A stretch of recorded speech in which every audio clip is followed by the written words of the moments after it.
Hello everyone students, good morning. Today I hope that you will be fine with your parents in your home. Nice, good. And today is your subject Hindi grammar and today I will teach you Hindi grammar, okay? And today I will teach you Hindi grammar chapter 1 भाषा और व्याकरण. The topics is भाषा के भेद and भाषा के दोनों रूपों में अंतर and भाषा के लिखित रूप का महत्व. Today I will teach you 3 topics in this chapter because as I had told you in the last video that I will teach you next topics in the next video. So 3 topics will be taught today by me. That topics name is भाषा के भेद, भाषा के दोनों रूपों में अंतर and भाषा के लिखित रूप का महत्व. So look at the board today. Okay.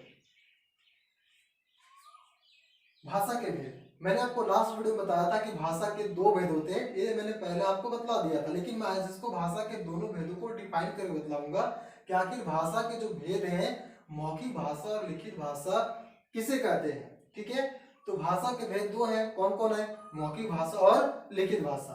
तो आइए पहले हम इस टॉपिक को पढ़ते हैं कि मौखिक भाषा किसे कहते हैं. जब कोई इस जगत का मानव या मनुष्य अपने मन के विचार को या भाव को मुख से बोल करके दूसरे को बतलाता है या अपनी मुख से बोल करके अपने वाणियों के माध्यम से अपने मन के विचार को दूसरे के सामने प्रकट करता है, तो वह भाषा का मौखिक रूप कहलाता है. अर्थात हम यह कह सकते हैं कि मुख से बोल करके अपने विचार को प्रकट करना ही मौखिक भाषा कहलाता है. ठीक है, नेक्स्ट आपका है लिखित भाषा.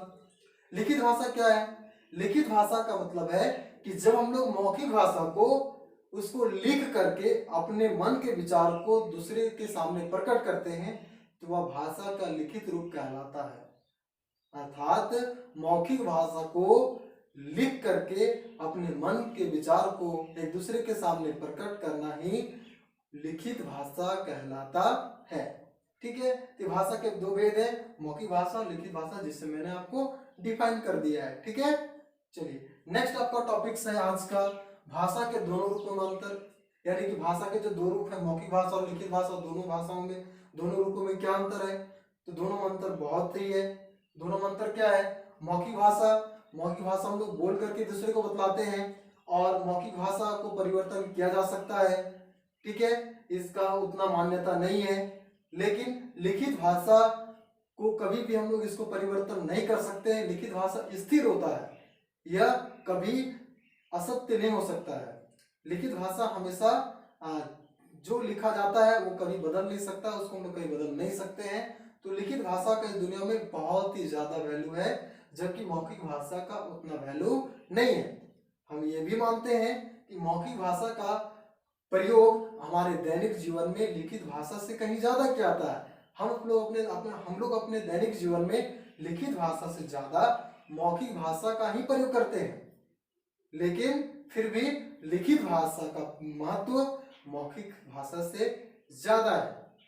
ठीक है, आइए आपका नेक्स्ट टॉपिक है भाषा के लिखित रूप का महत्व. अभी आपको मैंने पहले बताया कि भाषा के लिखित रूप का महत्व क्या है. भाषा के लिखित रूप का महत्व बहुत ही है. आज दुनिया में बड़े बड़े ग्रंथ हैं, बड़े बड़े यानी कि जो कुछ भी आज लिखे गए हैं, आज इतिहास है या जो कुछ भी है, आज हम लोग जो इतिहास पढ़ते हैं, आज मानव जगत में जो आज से 100 साल हजारों वर्ष पहले जो कुछ भी हुआ है, उन सभी चीजों का आज हम लोग किस चीज के माध्यम से जानते हैं? वो लिखित भाषा के माध्यम से जानते हैं. अगर ये लिखित भाषा नहीं होता तो आज से 1000 वर्ष पर पहले, आज से हजारों वर्ष पूर्व जो कुछ हुआ, आज वो हम या आप नहीं जानते. यही वजह है कि आज लिखित भाषा का महत्व मौखिक भाषा से ज्यादा है, क्योंकि हम लोग मौखिक भाषा का प्रयोग सिर्फ वर्तमान समय के लिए करते हैं या भविष्य समय के लिए नहीं किया जा सकता है, लेकिन बहुत समय तक इसे नहीं रखा जा सकता है. जबकि लिखित भाषा का प्रयोग हम लोग लिखित भाषा के माध्यम से आज हम लोग बहुत सारी चीजों को जानते हैं. आज से जो बहुत पहले बहुत कुछ हो चुका है, आज वो सारी चीजों को हम किस चीज के माध्यम से जानते हैं? लिखित भाषा के माध्यम से जानते हैं. इसलिए भाषा के लिखित रूप का महत्व मौखिक रूप से ज्यादा है. और क्यों है आपको समझ में आ गया होगा.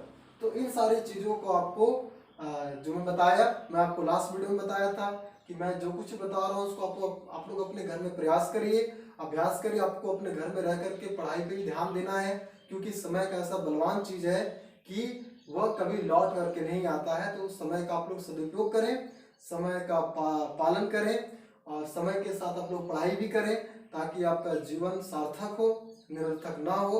समय की महत्ता को समझें और जो कुछ बताया जा रहा है उसको आप लोग पढ़ें और अपने किताब को भी देखिएगा। आपकी किताब में जो कुछ भी दिया गया उसको नेक्स्ट टॉपिक को पढ़ने का प्रयास करें। मैं आपको इसी तरह से नेक्स्ट वीडियो में नेक्स्ट टॉपिक को लेकर के आऊँगा और मैं आपको नेक्स्ट चीज़ को बतलाऊँगा।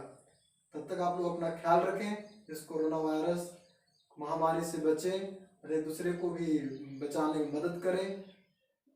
असहाय लोग की मदद करें जिनको आपकी मदद की ज़रूरत है, और अपने घर पे रहें, अपने माता पिता का आज्ञा का पालन करें और अपनी पढ़ाई पे ध्यान दें। So students, have a nice day. See you next day in the next video. Take care. Okay.